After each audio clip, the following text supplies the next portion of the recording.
बिस्मिल्लाहिर्रहमानिर्रहीम। अस्सलाम वालेकुम। मैं हूं डॉक्टर तारिक। डिकार मारना मजलिस में, महफ़िल में अदब के ख़िलाफ़ समझा जाता है। यानी ये एक बदतमीज़ी में जो है वो शुमार होता है। यानी आप जब कहीं महफ़िल में या मजलिस में बैठे होते हैं, वहाँ आप डिकार मारते हैं, या आप कहीं दावत में खाना खा रहे होते हैं तो वहाँ डिकार मारते हैं, तो ये एक अदब के ख़िलाफ़ समझा जाता है। डिकार आना एक इंसान के अपने कंट्रोल में होता है कि अगर आप उसको कंट्रोल करना चाहें तो कर सकते हैं। लेकिन अक्सर लोग जो है वो खाना खाने के बाद जो है वो जब उनको डिकार आता है तो वो खुशी का इज़हार करते हैं। यानी वो पेट पर हाथ मार कर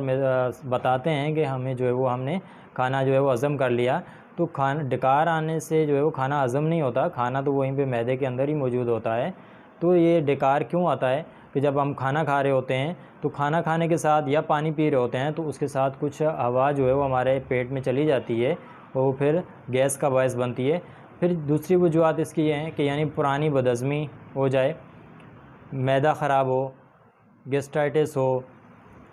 या दीगर मैदे या पित्ते के अमराज़ हों, तो उसकी वजह से जो है वो मैदे में गैस बनना शुरू हो जाती है। और फिर जब हम खाना खाते हैं तो खाना खाने के दौरान भी जब पेट में जो है वो गैस चली जाती है तो वो फिर डिकार की सूरत में मैदे से जो है वो बाहर निकलने की कोशिश करती है। तो अगर हम जैसे डिकार लेते हैं तो डिकार में तकरीबन 100% जो हवा होती है वो बाहर नहीं निकलती, 70% जो है वो हवा जो है वो बाहर निकल आती है डिकार की सूरत में, और बाकी 30% जो गैस होती है वो फिर मैदे में और आंतों में चली जाती है और फिर मैदे और आंतों के मसाइल पैदा होते हैं। छोटे बच्चों को भी जब माएँ दूध पिला रही होती हैं तो उनको दूध पिलाने के बाद जो है वो सीने के साथ लगाकर जो है वो उनकी पीठ पर जो है थपकी लगाई जाती है, तो उनको 1-2 डिकार आते हैं तो उनको मैदे के अंदर जो है वो आराम महसूस होता है। क्योंकि अगर ऐसा ना करें तो उसकी वजह से जो है बच्चों को जो है वोमिटिंग भी हो सकती है और बच्चे का जो है वो पेट में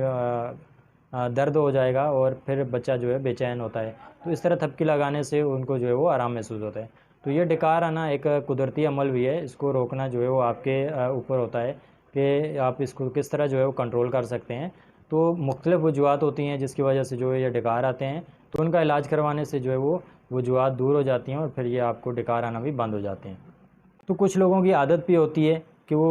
बार बार जो है वो डिकार मार रहे होते हैं महफ़िल में, या कहीं भी मजलिस हो रही हो वहाँ पर जो है ऊंची आवाज़ में भी जो है वो डिकार मार रहे होते हैं। तो ये एक इंतहाई अदब के ख़िलाफ़ है। तो कोशिश करें कि ऐसी खुराकें इस्तेमाल ना करें जो कि ये गैस का बायस बने, क्योंकि ये बुनियादी वजह यही है कि मैदा जब हमारा ख़राब होगा तो फिर डिकार आएंगे, गैस बनेगी मैदे में, तो ये उसी सूरत में बनेगी। हम खाना खाते हैं तो खाना खाने के साथ जो है वो कोल्ड ड्रिंक का इस्तेमाल, सबसे बड़ी बीमारी कोल्ड ड्रिंक है। यानी आप खाना खा रहे हैं और एक कुदरती हवा आपके पेट में जा रही है और दूसरी जो है वो आप खुद जानबूझकर जो है वो कोल्ड ड्रिंक की सूरत में अपने पेट में जो है उसको उंडेल रहे होते हैं। और वो फिर जब आप कोल्ड ड्रिंक पीते हैं क्योंकि उसके अंदर सोडा होता है, तो सोडा जब वो मैदे में जाता है तो फिर आपको डिकार की सूरत में जो है वो बाहर आता है। तो कोशिश करें कि गैर ज़रूरी या ऐसी चीज़ें इस्तेमाल ना करें जो कि मैदे के में जो है वो मैदे की ख़राबी का बायस बने, बदहज़मी का बायस बने। वो तो मैदे के या पेट के जो बीमारियां होती हैं वो हमारे खाने की वजह से होती हैं। तो जब हम खाना खाएं तो खाने को अच्छी तरह जो है चबा कर खाएँ, 32 मरतबा जो है वो एक नवाले को जो है चबा कर खाएँ। तो उसकी वजह यही है कि जब आप खाने को जो है वो 32 मरतबा चबाते हैं तो खाना जब आपके पेट में जाता है और मैदे को इतना काम नहीं करना पड़ता, तो खाना आपका आसानी से जो है वो हज़म हो जाता है। तो कोशिश करें कि खाने को जो है वो खाने में एतदाल लाएँ, खाने को अच्छी तरह का जो है वो साफ़ सुथरा खाना खाएँ, ज़्यादा चटपटे खानों से परहेज़ करें, कोल्ड ड्रिंक से परहेज़ करें, मैदे के जो मसाइल हैं वो पैदा नहीं होंगे। चंद होम्योपैथी की अद्वियात अगर आप इस्तेमाल कर लें तो उससे आपके जो डिकार ज़्यादा आते हैं या बदहज़मी हो गई या पेट के दीगर मसाइल हैं वो उससे हल हो जाते हैं। तो सबसे बेहतरीन दवा जो है वो कार्बोवेज, यानी डिकार आपको ज़्यादा आते हैं और वक्ती आपको अफाका महसूस होता हो, यानी कि जब आपको डिकार आता है तो मैदे के अंदर जो बोझ होता है तो उसको आप हल्का महसूस करते हैं, तो उसके लिए बेहतरीन दवा है कार्बोवेज 30 में 5-5 कतरे सुबह दोपहर शाम इस्तेमाल करें तो ये मसला आपका हल हो जाएगा। इसी तरह अर्जेंटम नाइट्रिकम है, अगर ऊंची आवाज़ में जो है वो बुलंद आवाज़ में डिकार आते हों और हर खाने के बाद डिकार आते हों और ऐसा महसूस होता है कि मैदा जो है वो गैस से भरा हुआ है और अगर गैस नहीं निकालेंगे तो मैदा फट जाएगा, तो अर्जेंटम नाइट्रिकम जो है वो 30 में 5-5 कतरे सुबह दोपहर शाम इस्तेमाल करने से ये आपका मसला हल हो जाएगा। इसी तरह नक्स ओमिका है, इसको 30 में या 200 में जो है इस्तेमाल करने से जो लोग ज़्यादा अयाशाना ज़िंदगी गुजारते हैं, अयाशी वाली लाइफ गुजारते हैं, यानी चाय, सिगरेट और ज़्यादा चटपटी चीज़ें जो है वो ज़्यादा इस्तेमाल करते हैं, तो उनके लिए जो है नक्स ओमेगा बेहतरीन दवा है। पल्साटीला, ऐसा महसूस होता है कि मैदे के अंदर जो है वो पत्थर भरे हुए हैं और डकार आते हैं, तो पल्साटीला उसके लिए बेहतरीन दवा है। इसी तरह चाइना 30 में, ये भी बेहतरीन दवा है गैस में, अगर पेट में जो है वो गैस पैदा हो रही है और डकार आने से जो है वो मैदे को कोई आराम नहीं मिल रहा। और दूसरी लाइकोपोडियम है, इसमें भी ऐसे ही है कि डकार आने से मैदे को अगर आराम नहीं मिल रहा तो यानी डकार आने के बाद भी मैदे में जो है वो बोझ महसूस होता है। चाइना और लाइकोपोडियम जो है बेहतरीन दवाएँ हैं। एसाफोटिडा यानी बदबूदार जो है वो अगर आपको डकार आते हैं, यानी जब आप डकार लेते हैं तो उससे बदबू का जो है वो उसकी स्मेल आती है, तो उसके लिए जो है एसाफोटिडा बेहतरीन दवा है।